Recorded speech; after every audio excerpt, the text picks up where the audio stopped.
Hello, everybody. I'm Chris Stirewalt, along with Kennedy, Marie Harf, Katie Pavlich, and Tom Shalhoub. What a bunch. It's 5 o'clock in New York City, and this is The Five.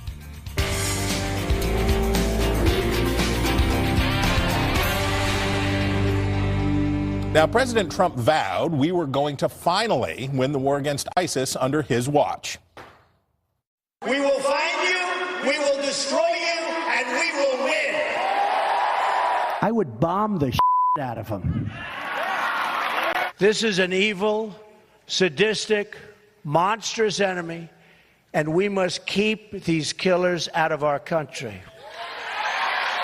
We're going to knock out ISIS so violently and so fast.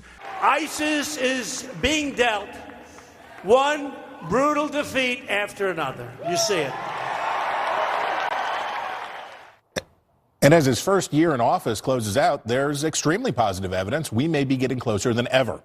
ISIS has lost now 98% of its territory in Iraq and Syria, according to Ryan Dillon. He's the chief spokesman for Operation Inherent Resolve. Now, look, there are still major hurdles to conquer against the terror network in Syria. But this is very encouraging news going into the new year. So my question for you, obviously, you know, Marie, that you were going to get this first. I could sense it. You could feel the mojo. So, look, to ask the Trump White House, what they would say is, and they do say, that the Obama administration wasn't tough enough, didn't take enough steps. We hear a lot of complaints about the rules of engagement and the approach. How much of that was a strategic choice, and how much of that was an error in judgment? Well, and some of that is just politics, right? So the strategy that has led to a virtual defeat of ISIS in the caliphate, in Syria, in Iraq, is largely a strategy that was laid out during the Obama administration by military commanders. Now, President Trump has loosened the rules of engagement. He has allowed the military to use more bombs, for example, and so I think that has helped. But for me, the bigger question is, what is the strategy going forward? There's tens of thousands of ISIS fighters who, once they lose this territory in Syria and Iraq, are going to go back to Europe. They're going to go online. They're going to radicalize people like we've seen try to commit terrorist attacks here in the U.S. So in terms of the fight against ISIS, this is a good step, but the fight is going to continue in a different and almost more dangerous way. And Katie, I do want to talk more about the online threat, the threat here domestically, all of that razzmatazz. But there's also the question about what happens in Syria next. Right. And one of the reasons, by the way, to give the previous administration some credit where it's due, part of the go slow was who's going to govern Syria and who's going to govern these fallen places. But I wouldn't argue that the ISIS strategy has been completely about Syria. It's actually been more about getting back that territory in Iraq. And so the administration has done that through, as you mentioned, the rules of engagement, which were severely downplayed during the Obama administration. It was not reported that 80% of the casualties in places like Afghanistan and Iraq happened under Obama's watch as a result of these rules of engagement, second-guessing the commanders on the ground. And you can give credit to President Obama for the strategy in the last year of his term, but that was the military commanders. But you have to give credit to President Trump for actually listening to them and getting the job done. And the thing that's interesting, too, going forward as we look at the global war on terror, this is a victory now, but this is not something that has been completely solved. And we're attacking terrorists in places like Somalia. We just learned that the number of bombings since Donald Trump took office have doubled in Somalia in partnership with the government there, the one that actually does exist, such as it is. So this is going to be something we continue to fight because of the nature of the threat that we face. But it's a huge victory, not only just for getting rid of ISIS, but also for the military to feel like they can finally do their job again. Kennedy, are we going to have troops in Iraq and Syria forever? I feel like we are, unfortunately, and Afghanistan as well. And that's why whenever we have good news, like the caliphate is 98% contained, you always have to wonder, what's the mission creep? What's the next step? What is the ultimate goal of the United States? And, of course, there are those who make the case that there are U.S. interests that have to be secured in those places. And I think that argument gets flimsier and flimsier. And the president said as much when he was campaigning. Obviously, the realities of governing are quite different. But the success of containing ISIS ISIS is something that has to be satisfying for him. But Katie's absolutely right. You know, we can't hang mission accomplished banners because this can go in so many different directions. Syria has already devolved into civil war, and we've seen places like Yemen and Libya in an absolute shambles. And, you know, I hope that the president continues to indulge his non-interventionist streak, and he has people around him who understand the cost of human life and the amount of money that we have spent overseas. The president has said that himself in regards to infrastructure spending and saying, hey, why are we spending $7 trillion in overseas wars when we should essentially be spending that here in this country, making our bridges and roads in better condition? Nation building here at home, I believe, is the preferred phrase of the last two presidents. Tom. I like the generals. You like you're pro-generals. I mean, no. So, when he would say, I'm going to trust such a controversial stand. I stand with the men and women in uniform. One of the big advantages of this is that it denies ISIS and the people who now call themselves ISIS a recruiting tool. Because when the myth of the caliphate was alive, right, they could say, we are building our own nation in the desert. We are going to make this pure thing, and the caliph will be restored, and da-da-da-da-da. The physical defeat of it does deny them a recruiting point, but to everybody's point, this is really metastasized online. This is really everywhere. It's a digital caliphate. Yes. Although that's why winning is important. I mean, Trump is all about winning, and it's true. As regards ISIS, the more wins you rack up, the better, you know, and it's down now. We want to keep snuffing it out and count up those victories. But I think this is an area where we do have bipartisanship. I mean, everybody hates ISIS, so we're kind of all together on that. I think people, you know, here I gave President Obama credit when he had success in that area. I also think it was great when he went back on his word and he kept Guantanamo Bay. Like, I was glad he broke that promise.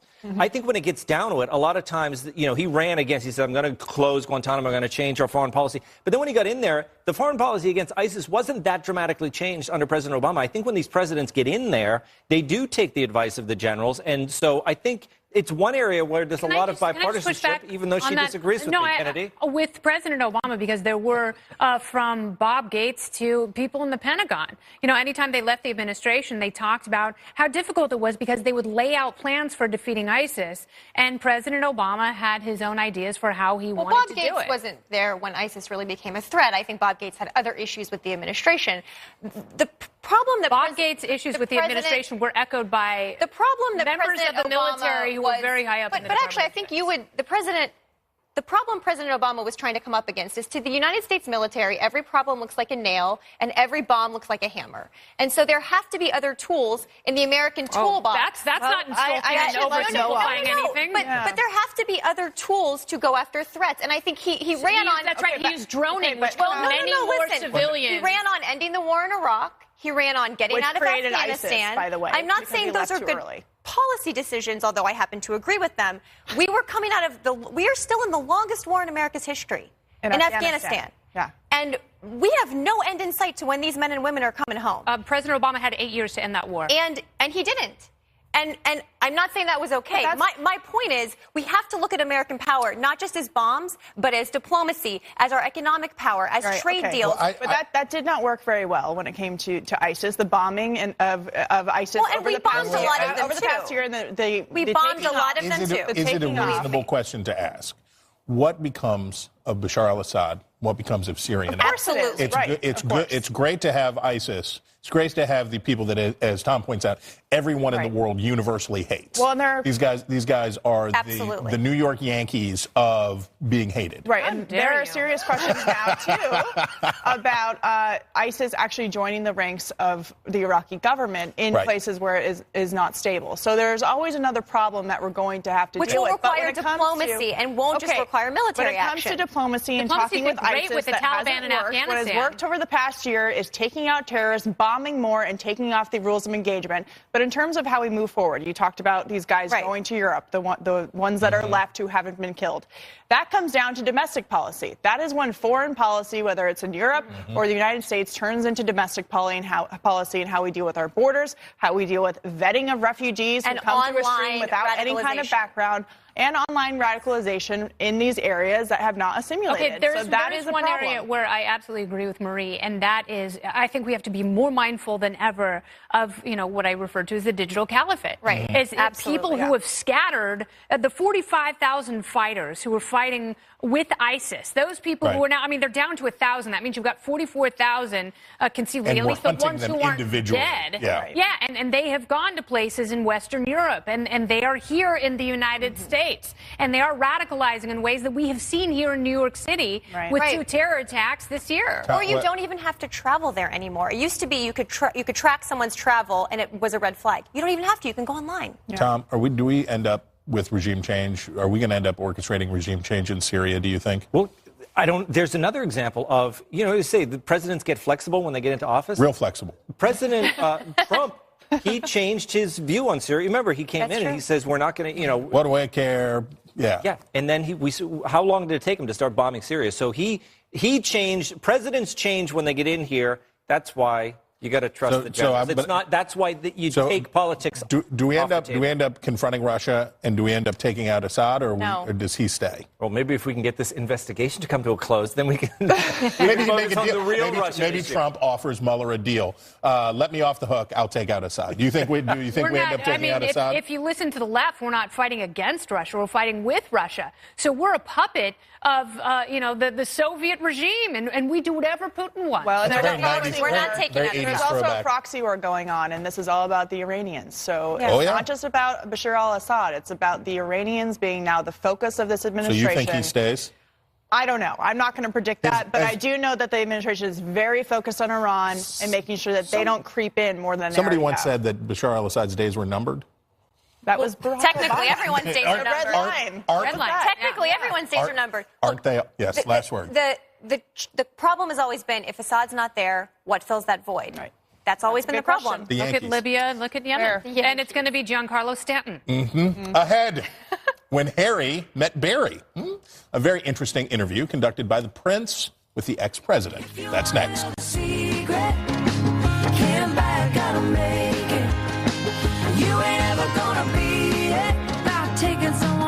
This program is brought to you.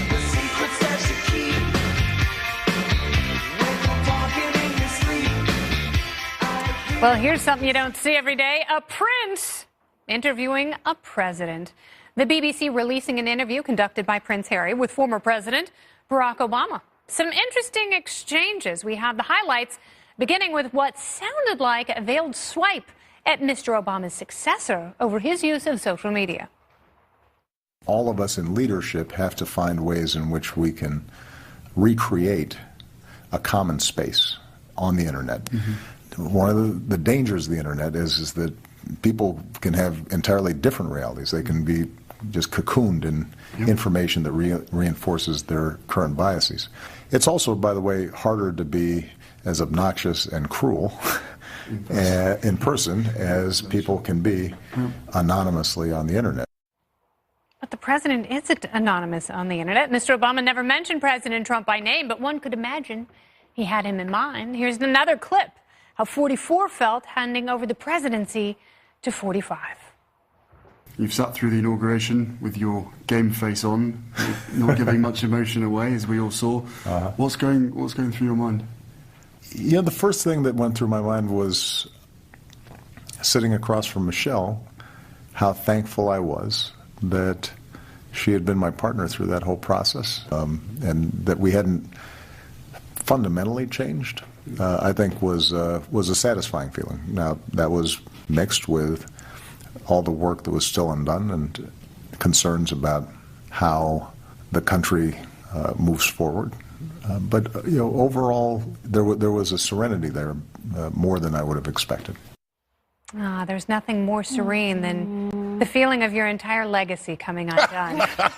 Right. right before your eyes. Do you on the believe that he Capitol really felt serene knowing that the president that had just been inaugurated was about to undo many of his regulations and go for He his probably did not signature feel after all? well, but he may have gotten those emotions out on election night when I'm sure he was not very happy with Hillary Clinton for blowing it, right? Oof. But I'm just wondering if he brought the prince an iPod full of his speeches, as he did with the Queen.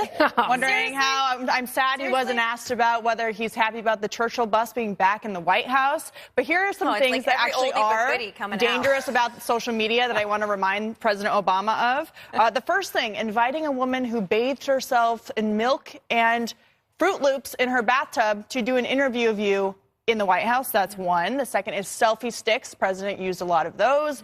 And the third was, remember when the Osama bin Laden news broke? It happened on Twitter first, not through the White House. So that's also dangerous. Oh, very interesting. But President Obama was very adept with social media. And in fact, when he was running against Senator McCain in 2008, it was his use of the Facebook, which really put him over the top, particularly with younger, digitally minded voters. So isn't it a little hypocritical for him to be attacking the president? Well, first of all, he didn't attack the president. And if you just listen to what he said, nothing he said is controversial. The internet can be a swamp full of horrible things said about all of us. It happens all the time. And it does make people just listen to what they already believe. That's also not good. Nothing he said is controversial. I truly think that he is concerned about discourse and dialogue, and there are parts of the internet like Twitter that do not help it. I am fully on board with him on this. It's not supposed to help it. The internet is not supposed to be completely sanitary and serene. It is definitely achieved that but it objective. shouldn't push us off of platforms. I wouldn't know. Work has so many firewalls. Well, but it's not good for our discourse if people don't want to be on it because they're harassed or threatened. That's just not good for our discourse. Well, I'm maybe sorry. that has something to do with the kind of discourse that you engage in, Tom. I find the digital realm to be quite satisfying and engaging. Absolutely. And this is the same song he's been singing for years and years. President Barack Obama wanted to always go back to the days when we had 3 networks telling his story. It always bothered him. That's why Fox News would stick in his craw so much, because Fox News was not always parroting the Obama line the way the rest of the media was. Name-checked Fox News constantly. Yes. So we are living in a wonderful world now where people actually have their own opinions and they can publish them. We all have Even phones. if they're wrong, the thing or is, threatening, or wrong. Yeah, it's better than the old days when we all had to sit and trust Walter Wrong Cronkite. ideas should be squashed. The government should really crack down on wrong ideas. That's exactly what you're saying. What I'm saying is we don't have facts anymore on key But who policy issues determines to debate over. Am I totally outnumbered here, Sarah Walt? Look, I think that the promise of social media has largely not been met. And how do you get your news? Social media. Look, is it all fake? And the Fox News channel. I'm saying the promise has not been met. That doesn't mean that it won't be met in time. The single greatest challenge, arguably, facing our culture and, by extension, our republic today is how do we deal with this medium? What regulations are appropriate? Do we approach it from an antitrust perspective with the big companies that control it, like Facebook, like Google? Do we approach it from... I think we probably end up with antitrust measures, is what I think, to ensure some competition. There's plenty of competition. That's the wonderful thing about the internet. I think that's what's so frustrating for the president. Is there such a great proliferation, and half of it disagrees with him fundamentally? And that's what's frustrating to him, because he feels he's right. He feels that his beliefs and opinions are objectively true. That is not correct. And therefore, anything that runs counter to his deeply felt beliefs must be inherently wrong or flawed. The amount of anonymity and the amount of the nasty climate that all that anonymity breeds. So the anonymity has value, right? The president does not operate anonymously online, though. The current president? Yes. I don't, maybe I'm naive. I did not read Obama talking about Trump specifically there, or that as a veiled swipe at Trump. I thought that was just a generalized lament. I agree. I did not read him going after Did you read Trump. it into the questions the prince was asking every time? 2017 has been a very, very tough year. You must feel. How do you feel about it? I think there's one instructive. I mean, I think for me... Isn't it your birthright? It's when these conspiracy theories that are totally false have the ability to jump out of the internet and into real life. And by that I mean the Pizzagate, where someone walked with an automatic weapon into a pizza parlor a mile from my house and could have killed people because of something stupid and false that he read on the internet. Imagine if something like Pizzagate but I think that has more to do with the mental stability of someone like that than, the internet had some questionable things on there, therefore it should be illegal. Before the internet, we only have 3 network choices. Before the internet, there was unpleasant discourse as well. Kookism was real. The internet certainly magnifies that. However, it's a choice. Look, there are things on the internet that are said every single day that are horrible. Twitter is a cesspool of disgusting things that are said on a regular basis. That is true. But it's also like the First Amendment. There are things that are said not on the internet, and there are prices to pay for those freedoms. And the question does become, how do we regulate these things? Right. Yeah. Who are the people who in government who decide what's okay to be said, what's not okay to be said? If you threaten someone with violence, that's a crime. That law to everything and consequences should our for everything. political leaders, though, should we look to them to set a better example than President Trump has? Or maybe Barack Obama, who is a very divisive We're not talking about figure Barack Obama. in We're talking about American President politics. Trump. He's the one we're who did talking the about Barack interview. Obama because he was the one who did the interview. Of course we're talking about President Trump bullies people on Twitter, online, repeatedly. He has brought down the level of our discourse with his Twitter How do you think usage. a Fox News reporter felt when he was being bullied by the Obama administration? How do you think When I he was feel being some days on followed Fox? around by the Justice Department and, But again, we can calls. criticize Barack Obama and criticize Donald Trump. We're allowed to do both at the same time. I agree. Okay. Some of us actually do. Stipulate. Amazing. Yes. Stipulated. Stipulated So for the noted. record. Well, President Trump and his continued rift with the FBI, well, it was just turned up a notch. We'll have that next, right here.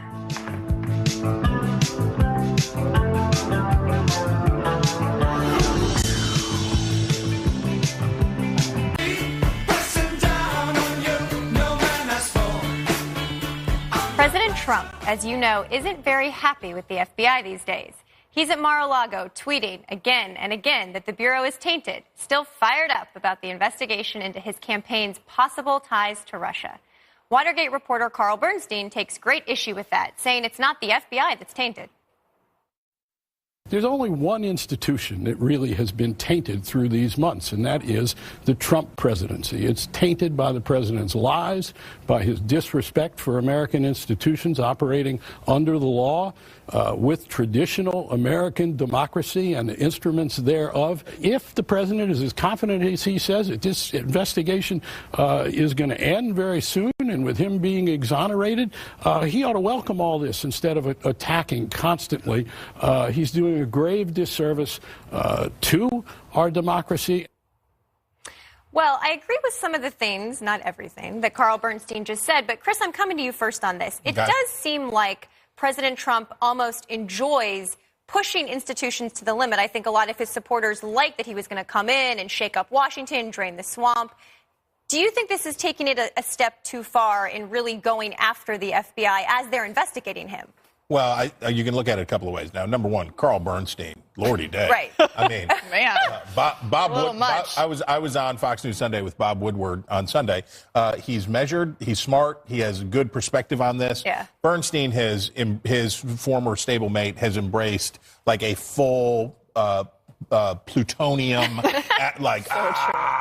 the wires are alive. So I think I might discount some of his POV.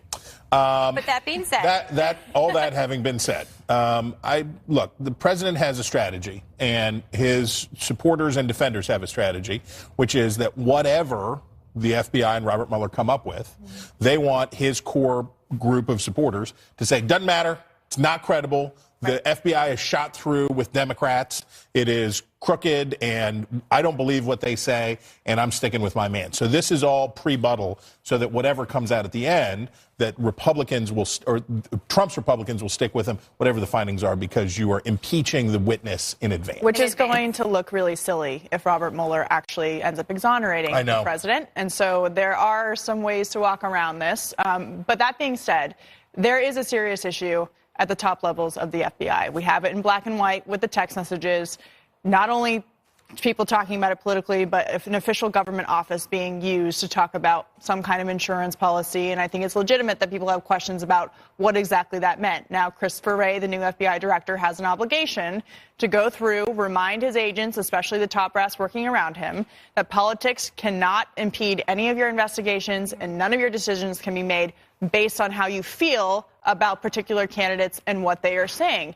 And he has an obligation to do it in a transparent way so that the American people as a whole, not Trump's ardent base supporters, but the American people as a whole, can regain some kind of confidence in the FBI. Because I've talked to a number of people on the left as well who say these messages that have come to light are actually alarming to them in terms of how this is handled and maybe some of the biases that happened during the Obama administration, not to hold Democrats accountable in the same way that Republicans are being held accountable. And that's a fair thing to be asking. I think, and we talked about this earlier on Outnumbered, I also think I've heard from FBI colleagues that I used to work with when I was in government who said, look, these text messages are terrible. They look bad. He was taken off of the investigation. There's a lot of us who are working here who are nonpartisan, who work under Democrats and Republicans, who feel like the president and his supporters are somehow attacking all of our credibility. Why? And are you joking? Are you being sarcastic? I am joking. I don't care about the great men and women of the FBI. They keep going back to that. It's the leadership and the people who are running the investigation stink. We see their texts. We see that they're biased. I think it's really important to make that differentiation. But you're not making a differentiation. You think we should. I think there is a differentiation. I think Katie pointed that out on Outnumbered earlier today. There is a difference between people who work in law enforcement, who have sworn to protect and defend the United States Constitution, who believe in the rule of law, and who work their tails off day in and day out. And but then he's not going after. President Trump isn't saying no, all but then the men I think and women. there are some the people. FBI is tainted. There are some tainted. people at the top who unfortunately have so much influence over the frustrated and hardworking people on the lower levels. Are you talking here about of the Stop being frustrated. Go do your work. I don't know what the problem is. We're seeing at the top, it's rotten. Who's at we the can top? say Who's it. rotten at the Who's top? rotten? Stroke. He's not at the top. He's not the top. He was. He's He not was anywhere the guy near who the was. top. All of these. McCabe is how many questionable for examples do we have? But you don't have any evidence that these personal political views have influenced ongoing investigations. That's what's being looked into right now. But we do have evidence that it may have had a significant impact on the lost my trust. And I don't know why he has to sit there with tape over his mouth. I think President Trump should say, I don't like it. I don't like it with these guys. I think, if he sees bias, he should say it. I don't know why he has to just sit there like a bull in the bull ring and keep getting. Here's why it's different, because believe in this stuff. It's one thing if you're an outside analyst just sort of looking at everything, commenting on it. And a lot of people, that's what they do all day long. They read the news, they watch the news, and they form an opinion, and they talk about it with their friends. It's very different when you're a part of the story and you're the one who's actually affecting the outcome of the measurement. And you are the one who's being measured at the same time. We have seen both parties over the past 50 years take issue with the FBI, whether it was trying to get Martin Luther King to commit suicide or any number of things that have happened. So I'm not saying that the agency is beyond reproach or it's beyond question. Right. But I do think this. I think that the American people can take comfort from the fact that on a basic level, our federal law enforcement agencies and our Justice Department are staffed by conscientious people who respect the rule of law, conscientious people who love the country more than their own political party. And I think that anything that we can say, of everything that we can say that America is by and large overwhelmingly well served by these agencies and by these. Do we know how those texts came to light? I'm still very curious. The Inspector General, I believe. IG found him because they fired him or they demoted him. Right. Yeah. And then it was like, oh, look at that. So they're doing your phone. I do want to say one more thing about what the FBI agents on the ground are actually doing. They are completely removed from politics and are working on things like child sex trafficking. Yes. And illicit drug use and child pornography and terrorism. Yes. And they're completely removed. So it is very important to distinguish, who we're exactly talking about here when it comes to. And they should be just as upset. Some accountability. Rank and file should say, look, I don't like this investigation. It's tainting us. As well. I'm untainted. I am untainted. Amen. All right. Okay. Well, coming up, Vanity Fair's getting some pushback for its new video mocking Hillary Clinton. The controversy up next. Stay close. Tainted love. Don't touch me, please. I cannot stand the way you. Our country. Big country dreams stay with you.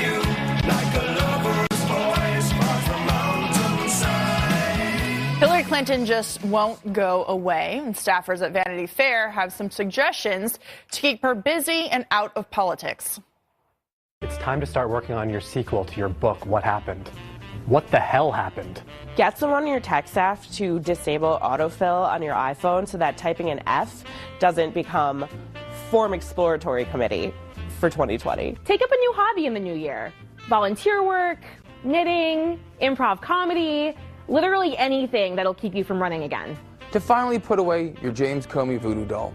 Now, we all know you think that James Comey cost you the election, and he might have, but so did a handful of other things. It's a year later, and time to move on. So cheers to you, Hillary Clinton. Cheers to you, Hillary. Literally anything, please. Those New Year's tips for Hillary didn't go over well with some of her supporters, and there's been backlash on social media over the video, some calling it sexist, predictably, to suggest Hillary take up a hobby like knitting. The staffer who made that comment says they did snarky New Year's resolutions for a bunch of politicians, including President Trump, and a spokeswoman for Vanity Fair was contrite, saying it was an attempt at humor and we regret that it missed the mark. Tom Shalhoub, our resident knitter, is this sexist? Not sexist. They did, she had a number of suggestions. She said knitting, which is, I guess, is associated with women. I'm not a sexist, so I don't know. But he also you know suggested she take up comedy, an art form associated with men. So I think that... That's sexist. I do not like that. You're not making it worse. You're not making it better. You're not helping. You're not helping. When you're in a hole, stop digging, Tom. Look, I said yesterday on the show, Kennedy, did I not say they are saying lock her up now? The Democrats are chanting it about Hillary Clinton. They all want her to go away. Did you see those people? Could you see more typical Democrat Hillary supporters than those people? No, they're not. These are millennials. This is a changing of the media guard. And these are people saying, please, whatever you do, don't run again because you are tanking the party. And so I have actually, and this is something that I've been saying for some time, that Hillary Clinton is so desperate and embarrassing and lacks such self-awareness that she needs to go away and re-examine her life in private. But now I'm saying, after such a glorious year of making fun of her, she is such a great time. I hope she doesn't go anywhere. I hope she starts running for president in 2018 because she provides so much material. Hillary, please, wherever you are, stay in the limelight. You are a blast. It is an endless supply of jokes and barbs. So stick with it, Chris. I think the saddest part of this story is that Vanity Fair somewhat apologized for the video, right? So much. Isn't that terrible? We were talking before about the cocoons that people in the internet era are able to keep for themselves. It's a thermostatically controlled 72 degrees. Everything, everything affirms your worldview. That's what President Obama was saying with Prince Harry. Everything reinforces what you think, and you only hear that you're right.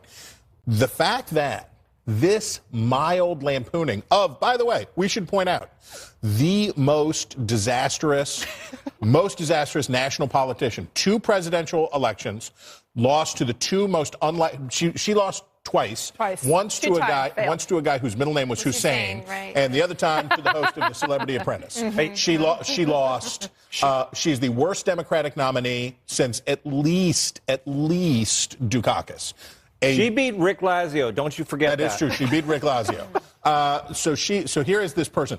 Obviously a target for ridicule, rightly a target for ridicule. And in this case, it's gentle mocking. It's it's gentle mockery. And the fact that that is too much, that this is just too hot a dose, we just can't possibly take this mocking, and and we have to dissect it on the basis of is knitting sexist, and oh my gosh, goodness. And on and on. It's like a college course I can't stand those base reactions, though. If you do something wrong or if someone calls you on something, that person is not automatically racist or sexist. Right. Marie? I think that's sexist. Your input on this 2018 explosive topic is that I never, ever have to talk about Hillary Clinton on television again. We have a couple days left, so because it's frustrating, but also as a Democrat, but also because she's not the future of the party. And if Republicans who love making fun of her, and you're not Republicans, who love making fun of her, and who love talking about her, go into 2018 thinking we're going to relitigate 2016, they're going to be in for a big surprise come November because there are a lot of new Democrats who are not Hillary Clinton Democrats. They're raising money. They're fired up. And so while this is funny, we're about to turn the page into a big election that is not going to be about the Clintons for the first and time in a hopefully there long will time. be some new names and new faces that we could talk about and I'm actually gonna talk about them about till my face ideas turns and blue. not political failures. Well, speaking of a... I hate you right now. Shots fired. Okay, so speaking of a not-so-fresh face, fasten your seatbelts. Mariah Carey is returning to Times Square for a New Year's Eve redo after last year's disaster. How's that going to go next? Falling down the mountain, and the kissing ducks.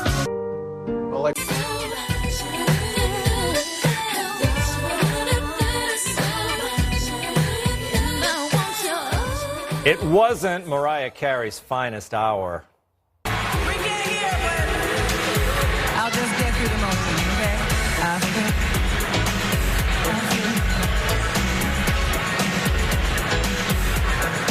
All right. We didn't have a check for this song, so we'll just say it went to number one.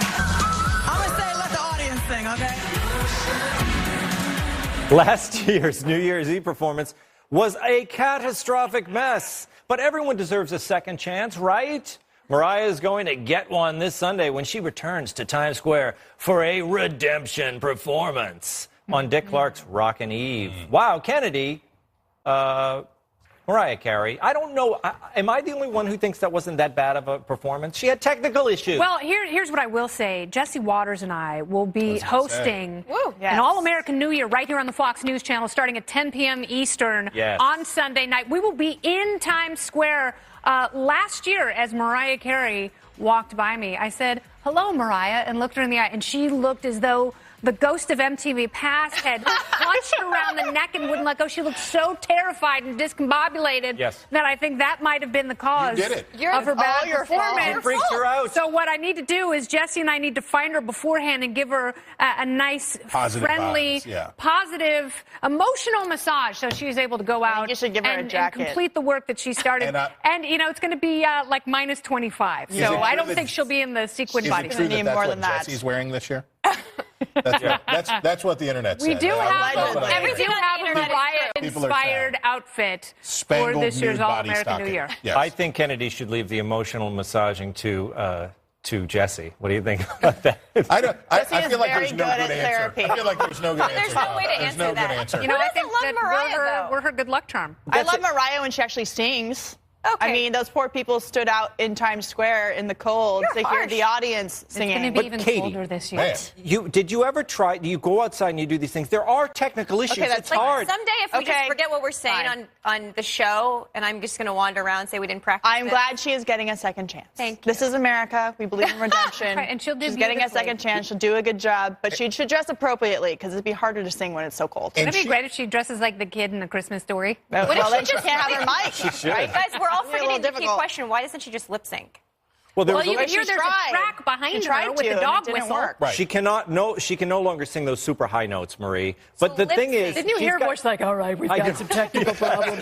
All right, I don't know if anyone can hear this, but She had a this cold a soprano couple ain't of going to years sing ago, itself. and she was raspy. But it's difficult. It's hard to sing outside. My sympathy you gonna tends to go with the performers. I wouldn't mind. But the thing is, he's available. People, they have we have earpieces. People talk to us during the show. Don't Is they? that who's been talking in my head? They're called the whole ear time? monitors, and she said that hers were on the fritz. They were not working. But then she and her publicist at the time accused Dick Clark Productions of sabotaging her ear monitors. And why would we do that? Right. We would much rather you have a great performance. We don't want people talking about how you were an unprofessional slob on the stage. Was it Beyonce who messed up the national anthem?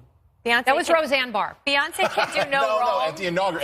Beyonce did a great Beyonce national would mess anthem, it up but on then it was purpose. revealed that she was lip syncing. And again, all the power to them. It's hard to sing outside. You ever try to sing And that was national anthem? a very It's frigid difficult. day. Freezing cold. People were absolutely freezing cold. Whitney Houston did the same thing in 1991 because she wanted to make sure, in case the audio went out, that she had one pre-recorded, and it was absolutely beautiful. She recorded it in the stadium. And you got Maverick and Iceman flying over your head. It's hard. They're buzzing the tower. You're spilling coffee on yourself. It's There's a lot happening right now. Tune in and watch Kennedy and Jesse. On That's your TUC. real takeaway. One more thing is up next.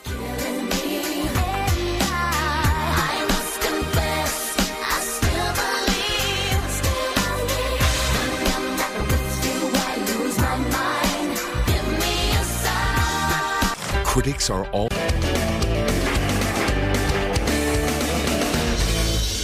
It's time now, for one more thing. Marie, Katie, Tom, Chris, that's me, Kennedy. I'll go first. You want to go first? Sure.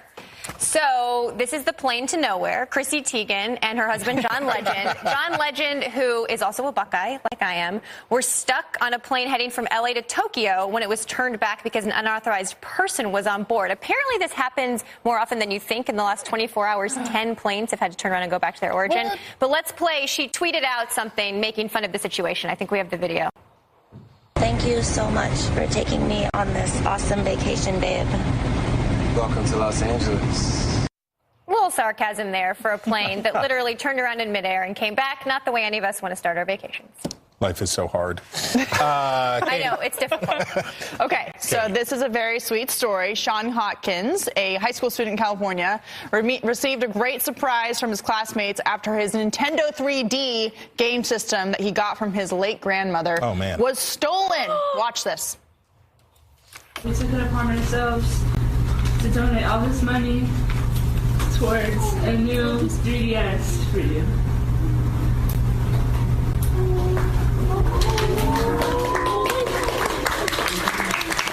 Isn't that just the sweetest thing? All of his classmates got their allowances together and pitched in to buy him a new one, and he said thank you by telling them you're an angel from God. So he's very grateful to their kindness, which is the opposite of bullying. So it was a very nice, feel-good story. What manner of rotten human being steals the video game system for a child at Christmas? I don't know. Maybe he's just a literacy advocate. Maybe. His parents. They're like, no, don't give it to him. No. Oh, man, another more Nintendo for you. We wanted him to go to college. Tom.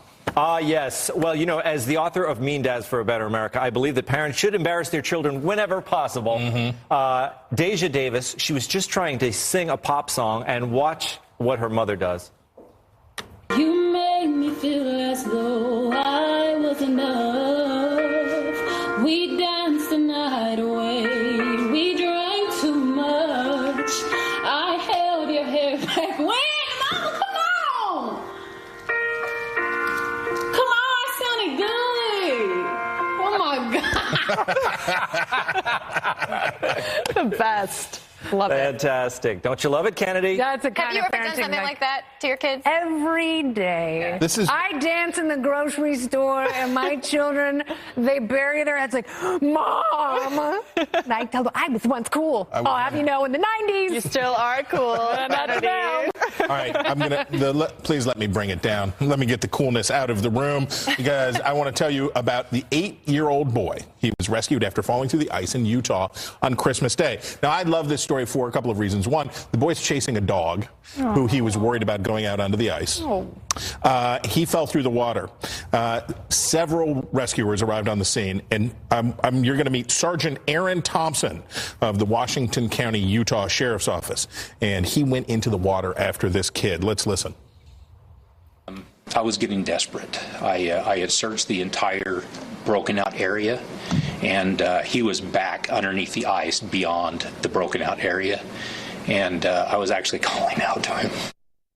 Now, this guy ends up with, obviously, hypothermia, deep cuts and stitches all over his body, but he got the kid out. The kid was still, when I was reading about it today, the kid was still artificially unconscious. They were keeping him in a coma-like state because they were watching his brain activity, but the prognosis was good. And, very important, the dog was fine. The dog was fine. So kudos. Happy story. Kudos to Sergeant Thompson. And Kennedy, what do you got? Well, I have something for older people. At this time of year, of course, you see so many people celebrating. They're with their families, and it's incredibly isolating. And they found there was a study of 3,300 people in Israel. And for those who got out of the house every day, who went out and did something outside their home, they were much more likely to hit major milestones. If they were 70, they were most likely to see 75 or 80 if they, in fact, went outside their house. So if you find understand that you have been shut in and isolated, but you want to live a long and productive life. There is a direct correlation between you getting out of your house and living longer. So go ahead, find a way, call a friend or a family member. Make sure they drive you somewhere. Better yet, walk if you can. Get out, live longer. And if you know someone, and you're our age, and you know someone that might need help, download the Fox News app and you take it with you everywhere. You don't have to stay. You don't have to leave your television. We'll give you 30 seconds grace. Now, that is it for us, but Special Report is up next. Mike Emanuel is filling in for Bret Baier. Over to you, Mr. Mike. Good to see the gentleman from West Virginia on TV and all of you at